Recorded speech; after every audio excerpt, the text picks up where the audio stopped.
right brain, which is where you get creativity, inspiration, and connection, and then you've got this corpus callosum, which connects the two. First of all, we use a fraction of our brains. Why is that? And the other thing is that what the system does is it turns out left brain prisoners. They run the system. And it does it by putting information through schools and colleges and universities into the left brain, which it then says at time of an exam, give me all that back. And if you tell me what I've told you well enough to believe, then you'll pass the exam and you'll be very successful. Anyone that takes that information into the right brain and puts their spin on it, or questions it, or sees through it, and puts that in the exam, they are perceived as a disruptive influence in the classroom. Yes, they are. And so what happens is, for you to become a doctor, overwhelmingly a politician, a journalist, someone often in industry, all these areas that control the system. The professions. The professions. Yeah. Lawyers. Yes. I mean, on and on we go. You have to have gone through your young life constantly taking information into your left brain and regurgitating it out on exam papers. To become a teacher, you have to go through that process. Then you go through teacher training college, where you're taught how to do it to others, and then you're let loose on the children. Yes. The whole system is run by left brain prisoners. And if you look at the school system, things like music and art that stimulate this side of the brain, the uniqueness, they are constantly cut back in favor of left brain curriculums. And this is systematic. I have to get this over to people. This is not systematic at the level of, people who administer it into reality. It is coldly calculated in the shadowy areas where these concepts first come from. Yeah. And they know what they're doing. A lot of the constraints on us, a lot of the strings that hold us like puppets are really inventions of our own mind. I'm not saying that there aren't armies and police and various ways to punish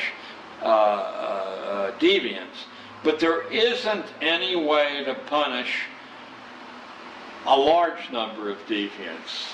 There isn't any way to do that. It's too expensive to even try to do it unless you can colonize the minds of children growing up so they become their own police. And they will report other children who are deviating. But there's a reason. There's a reason. There's a reason for this. There's a reason education sucks, and it's the same reason that it will never, ever, ever be fixed. It's never going to get any better. Don't look for it. Be happy with what you got. Because the owners of this country don't want that. I'm talking about the real owners now. The real owners, the big wealthy business interests that control things and make all the important decisions. Forget the politicians. The politicians are put there to give you the idea that you have freedom of choice. You don't. You have no choice. You have owners. They own you. They own everything. They own all the important land. They own and control the corporations. They've long since bought and paid for the Senate, the Congress, the state houses, the city halls. They got the judges in their back pockets. And they own all the big media companies, so they control just about all of the news and information you get to hear. They got you by the balls. They spend billions of dollars every year lobbying to get what they want. Well, we know what they want. They want more for themselves and less for everybody else. But I'll tell you what they don't want. They don't want a population of citizens capable of critical thinking. They don't want well-informed, well-educated people capable of critical thinking. They're not interested in that. That doesn't help them. That's against their interest. That's right. They don't want people who are smart enough to sit around the kitchen table to figure out how badly they're getting fucked by a system that threw them overboard 30 fucking years ago. They don't want that. You know what they want? They want obedient workers. Obedient workers, people who are just smart enough to run the machines and do the paperwork, and just dumb enough to passively accept all these increasingly shittier jobs with the lower pay, the longer hours, the reduced benefits, the end of overtime, and the vanishing pension that disappears the minute you go to collect it. And now they're coming for your Social Security money. They want your fucking retirement money. They want it back so they can give it to their criminal friends on Wall Street. And you know something? They'll get it. They'll get it all from you sooner or later because they own this fucking place. It's a big club, and you ain't in it. You and I are not in the big club. By the way, it's the same big club they used to beat you over the head with all day long, where they tell you what to believe all day long, beating you over the head in their media, telling you what to believe, what to think, and what to buy. The table is tilted, folks. The game is rigged, and nobody seems to notice. Nobody seems to care. Good, honest, hard-working people, white collar, blue collar, doesn't matter what color shirt you have on. Good, honest, hard-working people continue. These are people of modest means. Continue to elect these rich cocksuckers who don't give a fuck about them. They don't give a fuck about you. They don't give a fuck about you. They don't care about you at all. At all. At all. Man, you know? And nobody seems to notice. Nobody seems to care. That's what the owners count on. The fact that Americans will probably remain willfully ignorant of the big red, white, and blue dick that's being jammed up their assholes every day. Because the owners of this country know the truth. It's called the American dream, because you have to be asleep to believe it.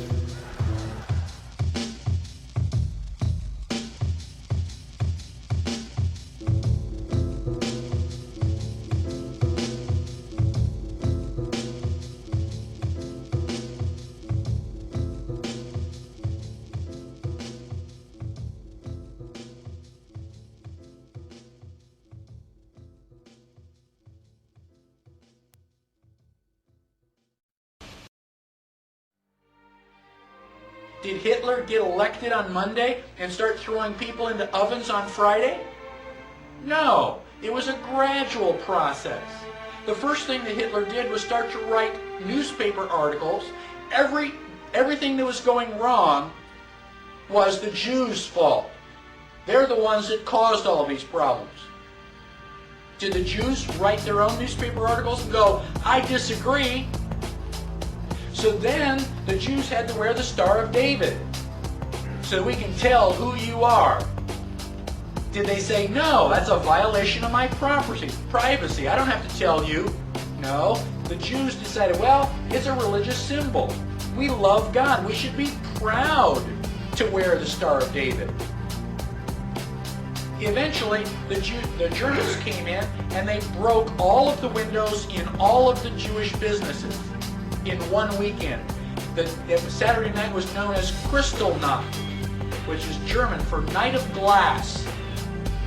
Did the Jews rise up and say, now damn it, you're violating my property, you shouldn't do that? No. Gosh, we don't want to make the Germans any madder than they already are. Don't piss them off. They've got guns. Eventually, the Germans are loading them up into cattle trailers on the trains. Where do you think you're going, on vacation? Where do you think they're going to take you? Well, now you're cold and naked and they're walking you into the ovens where you're going to go to mass execution. Is it time now to raise your hand and say, you know, I tend to disagree with all of this? Bang! You're dead. It's too late to complain. You should have complained at the beginning when you at least had a chance. How bad do things have to get before you do something? Do they have to take away all your property? Do they have to license every activity that you want to engage in? Do they have to be throwing you on cattle cars before you start to say, now wait a minute, I don't think this is a good idea?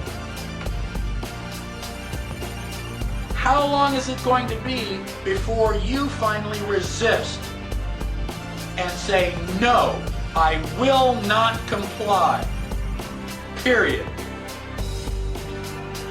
Sooner or later, you got to draw a line and stand your ground, whether anybody else does or not.